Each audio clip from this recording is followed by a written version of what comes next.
So item changes. Let's continue. Big time contract. They basically gave it 250 health. That is huge.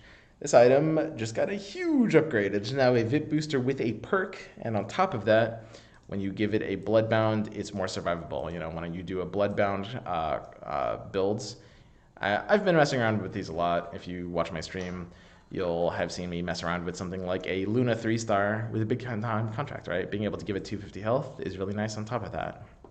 It's easy to look at this and be like, well, it's just a VIP booster worth of value. And it is. A VIP booster is good, but it's still even a little bit more than that, because the ability to equip it on the same hero that is already equipping another item is really valuable, right? Like, it's not just an additional VIP booster. It allows you to kind of cheat the single item limit. You know, when I have a really big Luna 3-star with the Bloodbound ability and 250 health, you know, I'm kind of equipping 2 items at once, if we're calling this a VIP booster worth of value. So this is a huge buff. You pick big time contract on round 2 or 3 over a lot of stuff now. I'm not joking. You don't need to go into Bloodbound. It's not a necessity. It's something that you have the option of doing early, if you find like an early Ogre 2 or an early Warlock or something like that. And it's something that you have the option of kind of like doing late. If you have a comp that has a carrier for big time contract, you can put just like a sacrificial level 1 Mr. Warlock in your front line. Maybe a big time contract will kind of go to town there. This is a big buff. Bloodbound in my mind is now no longer a like meme build. It's probably still niche. I don't think you can go this too often. It's item dependent, right? But it's still something that's in certain niches can be very competitive. Brooch of the Martyr.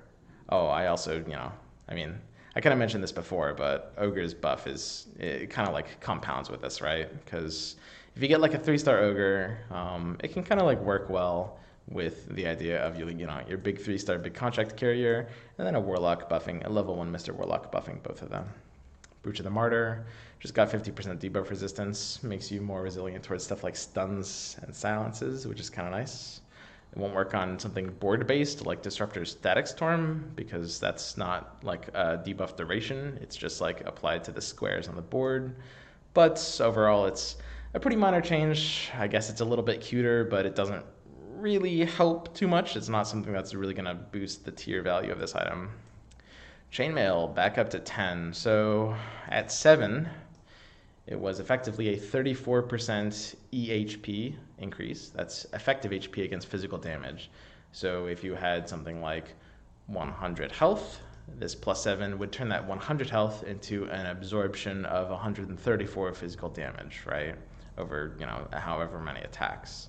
Now that it's +10, the EHP increase from physical damage is 49%.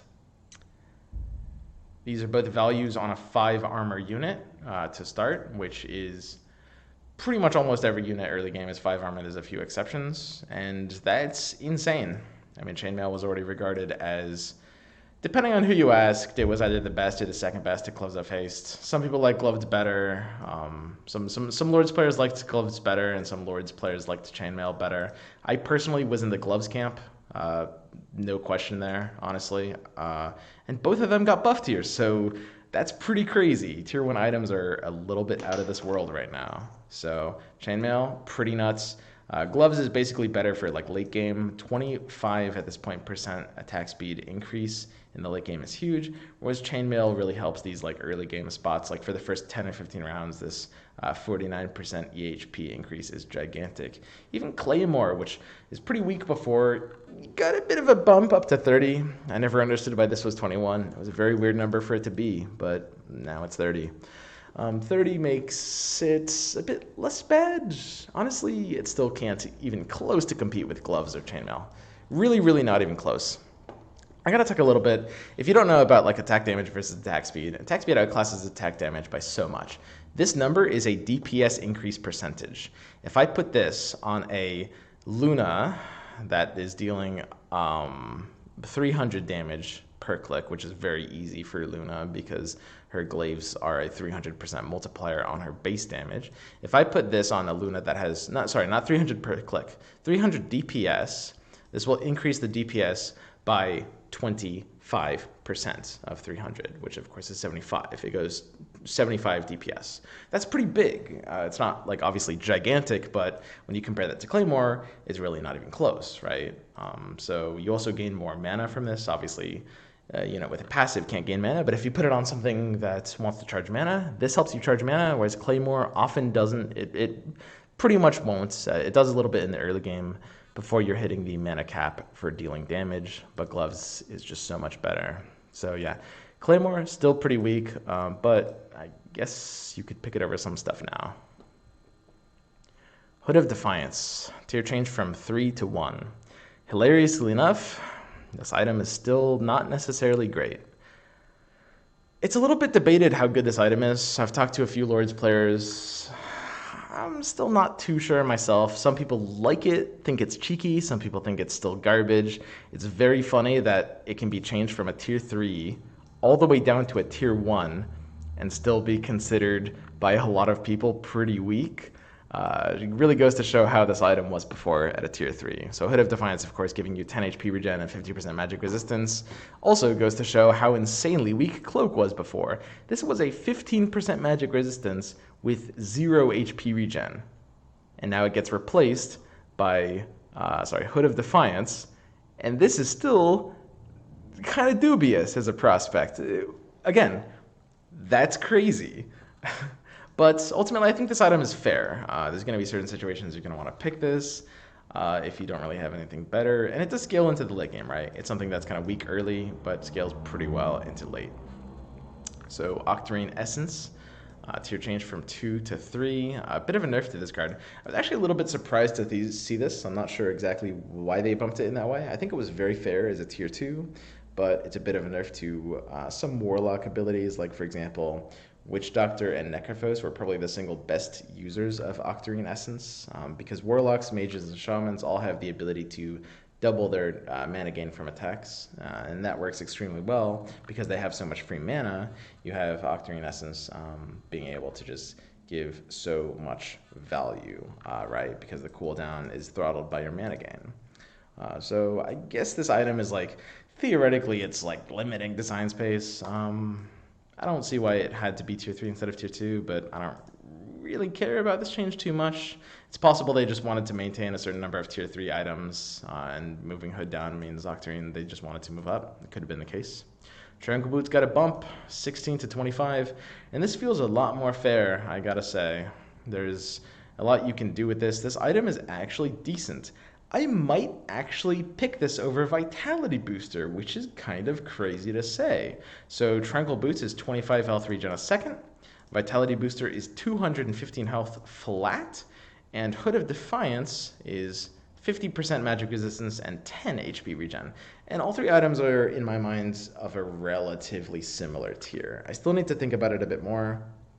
Obviously, something like Tranquil Boots against Vit Booster, it takes 10 seconds for it to be Vit Booster value. But in early game fights, like if you pick this up in like round 2 or 3, which is when you're going to see it, for the first like 10 or 15 rounds of the game, this will be outclassing Vit Booster value, because these fights last longer than 10 seconds, especially like the carrier of an item like this. And that can be pretty strong.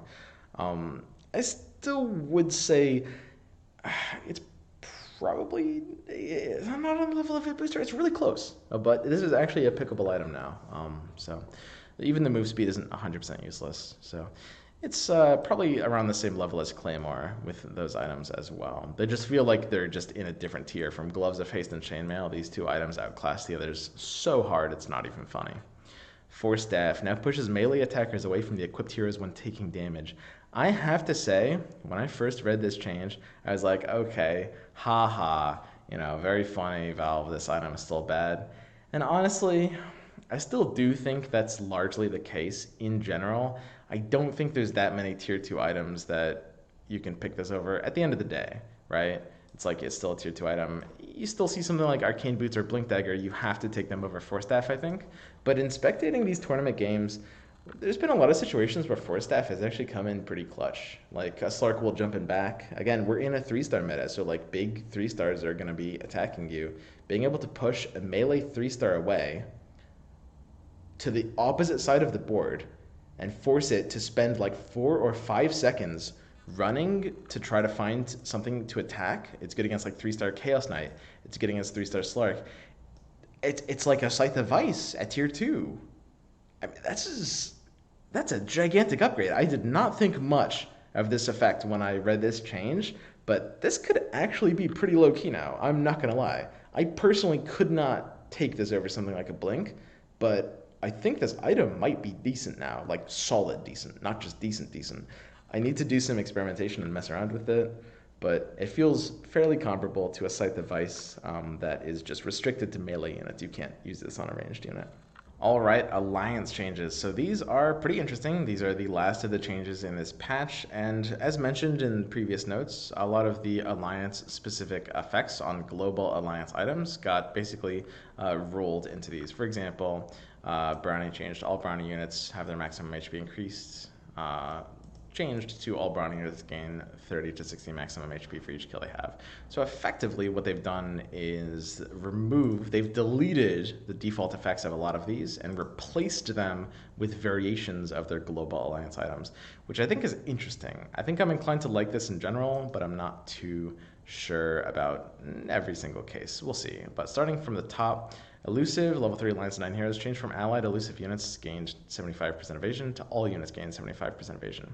This is hilariously useless at first glance because if you have 9 heroes and they're all elusive, then the ability to give your 10th hero, leveling to 10 is something that happens fairly rarely. It might happen like a decent amount if you make it to the last like slot or two in the lobby. And it only empowers your final unit with 75% evasion. I think this is actually somewhat viable right now. It is not supposed to be. I think as we scroll down, we can kind of talk about why this is viable right now. But basically, in the current moment, demon hunters are very powerful.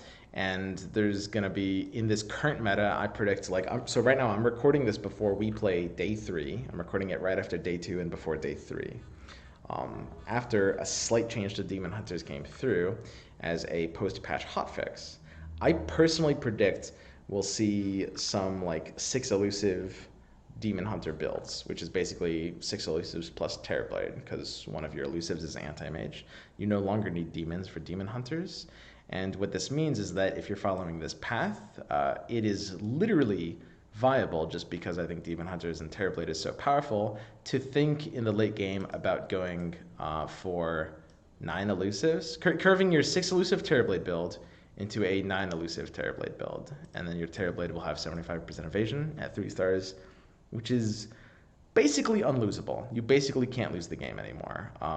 It's a very niche strategy, but this is not as inherently useless as it looks. That being said, I will mention, I think that this is only potentially viable because Demon Hunters are kind of busted right now.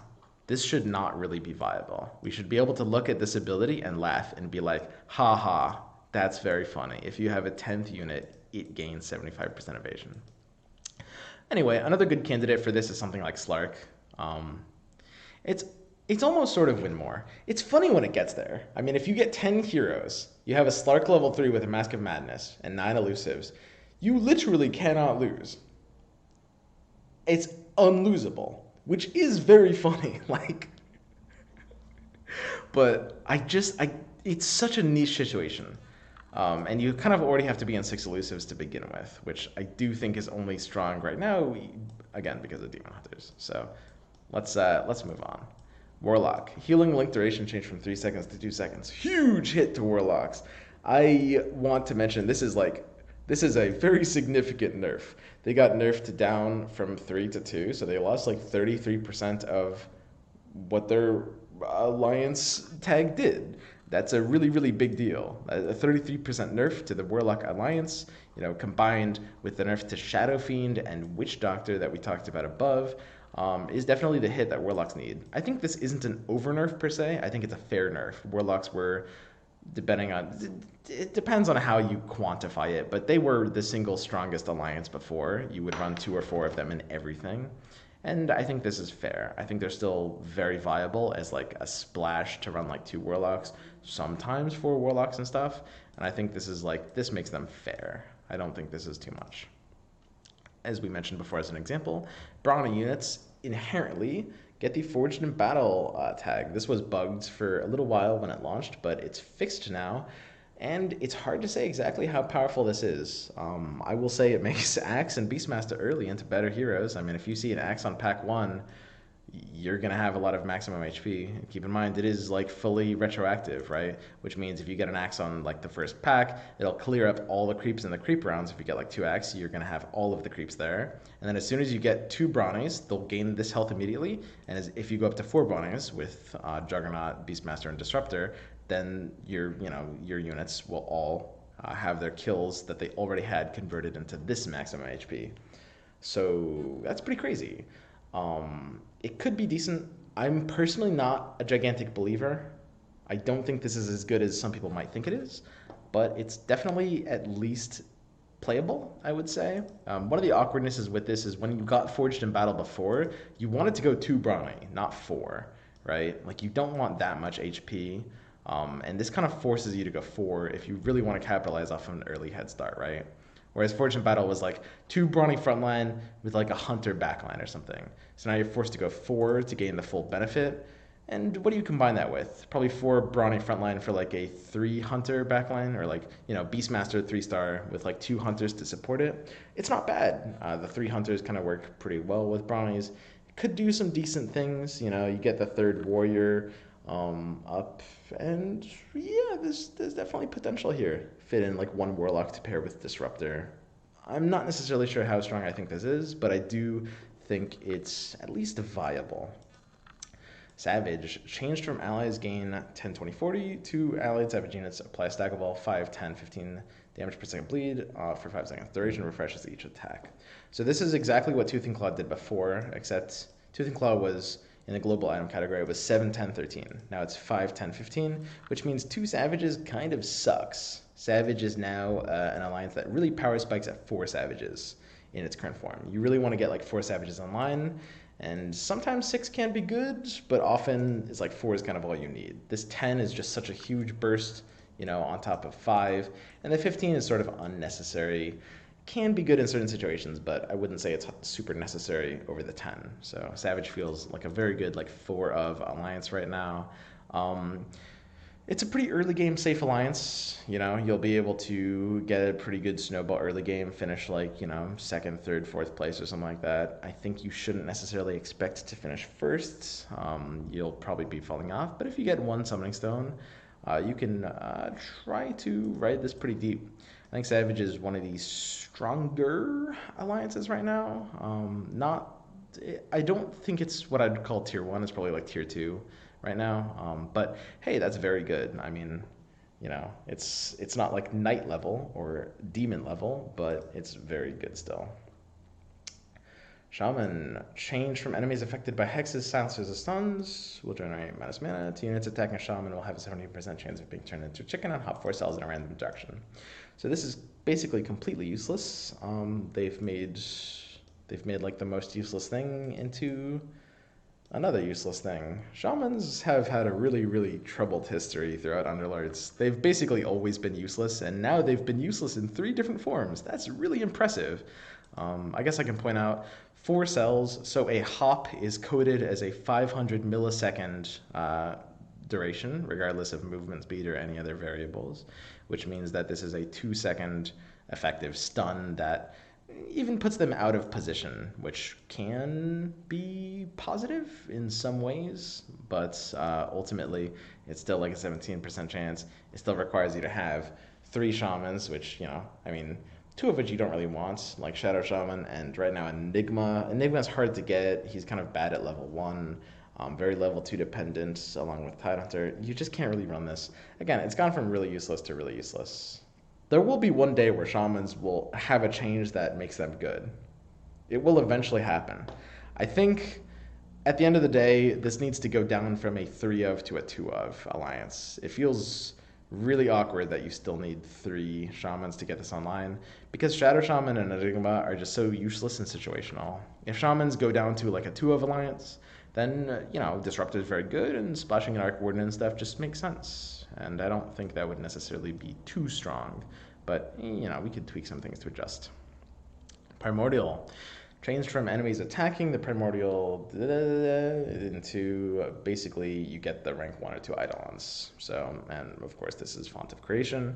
And this is where, the Eidolon change we were talking about way, way above in part 1, makes the most sense, which is, where's the Eidolon change? Oh, Eidolons. Wait, they're under hero changes, what the heck? Okay, so yeah, so Eidolons are basically made quite a bit stronger overall on the upgrade, but they lose a lot of armor, and that's a big deal, because Eidolons were super tanky before because they all had 20 armor, which was crazy. So 4 Primordials is kind of cute. You can see this gone in some situations. I will say Primordials is still, before it was an alliance that represented very powerful heroes with a very weak alliance tag, and it's, I would say, still pretty much that.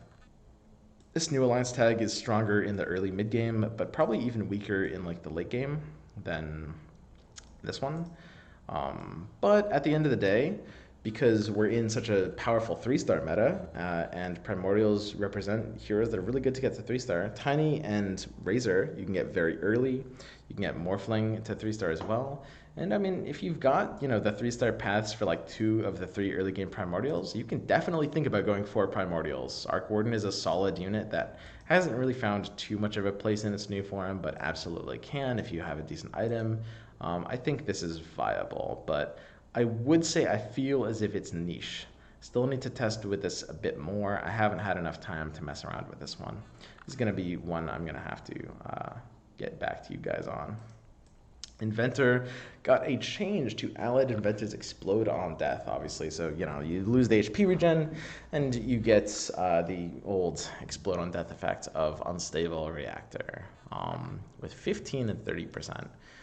So it's pretty interesting. Just like free reactors is cheeky, I guess. 30% is fairly doable, and we're in a 3-star meta.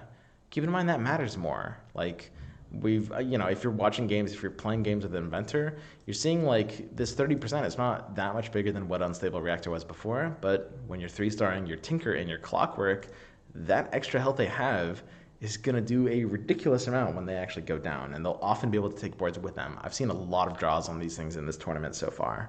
So I think this is an interesting change. Scrappy is one of the stronger builds right now, probably around the same level as like Savage is, maybe a tiny bit weaker. I don't think it's like a top build, but Scrappy Inventors can easily, if you have a decent start for them, they're easily something that's viable and on the level, kind of like tier 2-ish. Demon Hunter. In addition to the existing bonuses, both levels also now have Demon Hunters gain 30% pure damage for each unique allied demon unit.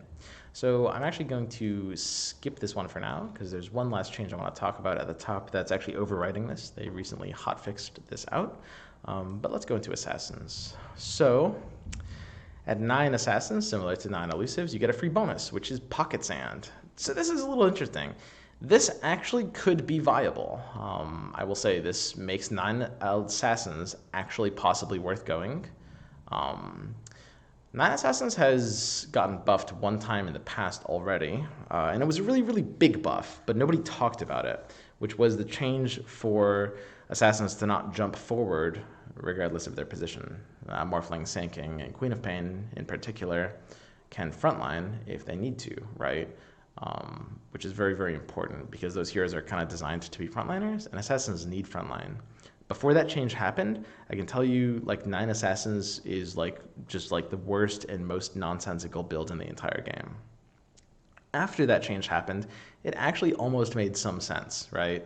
Because you have both a backline and a frontline, right? You have your DPS in the form of your Slarks and your PAs and whatnot, and your frontline in the form of like Morphling, Sanking, and probably Queen of Pain. I would say Queen of Pain level 3 is something that I would put on my frontline with Morphling and Sanking. So you have a frontline, which means you can have 9 of the same comp and actually have a balanced board. So now that they're giving you a bonus incentive, this is actually somewhat viable. I will say I don't think this is better than 6 Assassins, but we are going to see players experimenting with it, and I think it's not terrible. Could be decent, could actually be surprisingly good. I really want to try this out. I think it actually gives you enough reason to do it. And lastly, I wanted to talk about the new Demon Hunter. They ended up basically changing that in the single gameplay change in the final patch note here, which is extra pure damage only applies at level 2 of the Alliance and is now 50% for all Demon Hunters regardless of number of demons on the board. So basically how this is going to work is when you have level 2 Demon Hunter, what is going to happen is you are going to have your 50% bonus damage on all Demon Hunters and all demons. And Terrorblade will get both of those as far as people have said, which is a really big deal. Basically, what this means is it's not dependent on each unique allied demon unit anymore, which means a Demon Hunter build can just be something like 6 knights with Terrorblade and Anti-Mage as your 7th and 8th hero. Or it can be like 4 knights with Terrorblade and Anti-Mage and like a Warlock and a Necrophos or something like that. Or it could be like 6 Elusives with Terrorblade, obviously Anti-Mage being one of the other Elusives. I think there's a lot of ways to play this. I think it seems a little scary strong. We're going to have to see exactly how this holds. But again, in a 3-star meta, units that just do really well being 3 stars, Terrorblade, Slark, etc., like those units that are super powerful and can carry an entire game if they have the stats to support it, basically just dominate. And that's part of the reason why Demon Hunter is looking pretty scary to me right now, especially now that it's not even reliant on a demon path. It's a lot more flexible, and it makes something like an Anti-Mage an early aggressive pick. Okay, so that's it. That's like my overall kind of initial patch impressions. I want to do some more things now that the patch is out. I'm still on this trip. I'm still in Kiev, as you guys, are reminded by my really awkward angle in this close-up of my chin. But I'm looking to get back into updating my tier list. I know. It's been a really long time since I updated my tier list. I want to make it, I'm not joking, I want to make it like a thing that I do like every week or two is like an updated tier list. It's been a very, very hectic time for me. I've had to stream a lot, and I am going to try to get back on that. So hopefully when I'm back, I'll have something like an updated tier list for all of you guys to help you out with this new patch. I also want to record a video, which is going to be kind of like sort of like a top 5 tips, I think, for playing on this new meta, on this new patch. It's going to change the way you look at golds and leveling timings, how to play early, and what comps are really good. So you might want to check that out. It's going to go over probably some of the same things that I went over in this video, though. Okay, that's it. So hopefully we'll have a great couple of games for day 3 and day 4 of this tournament. I look back to streaming again. I believe streams should be back on August 7th on Twitch. Oh god, I should know that. This is the point where any reasonably professional streamer, YouTuber would give a date with an announcement and be like, yeah, this is when I'm starting again. I literally, I have the date, I forgot it. I think it's August 7th. It's Tuesday. It's whatever Tuesday is. I'm going to stream on Tuesday. Okay, guys? All right. I'm going to see you guys later. And we'll have a fun time exploring this new meta together. All right, boys. Peace out.